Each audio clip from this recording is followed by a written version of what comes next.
Na tukitoka Kilifi tuelekee Kericho ambako mkurugenzi wa elimu kaunti hiyo ya Kericho Julius Ngoneshi amewataka wanafunzi wanaojiunga na vyuo vikuu mbalimbali nchini kuhakikisha wanajadiliana katika elimu yao na kuachana na tabia potofu. Vilevile akizungumza katika shule ya upili ya wavulana ya Tengecha wakati wa hafla ya kutoa shukrani za matokeo bora yaliyokuwa katika shule hiyo kwenye mtihani wa kitaifa wa mwaka jana ambapo ilifanikiwa kupata alama ya wastani ya 8.01. Nguvu za kusoma kutoka shule ya upili nenda chuo kikuu, hakikisha ya kwamba lengo ulilokuwa nalo linadumu. Tazama nyuma mahali umetoka. Usitazame wale wengine ambao mtakuwa nao chuo kikuu. Nataka utazame nyuma mahali unatoka. Nataka utazame familia yako. Wewe ndio hii familia inategemea. Wewe ndio hawa wazazi wanatarajia uje ukwamue hiyo jamii kutoka mahali ambapo mlipo.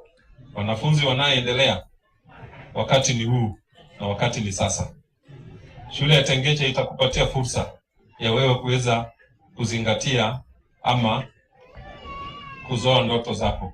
Kwa hivyo ni wewe ujibadilisha mwenyewe, uhakikishe ya kwamba unasoma. Mwenyekiti, tuhakikishe ya kwamba zile pesa hao wazazi wanalete kwetu zinatumika vizuri kuendesha miradi ya shule. Jambo la pili, nataka niwaombe wanafunzi wetu, ninyi ambao tunasherehekea matokeo mazuri mwaka jana. Kericho tulipewa madarasa ya laboratories kwa shule 14 na tayari 3 zimepata pesa na zimeanza kujenga hizo laboratories.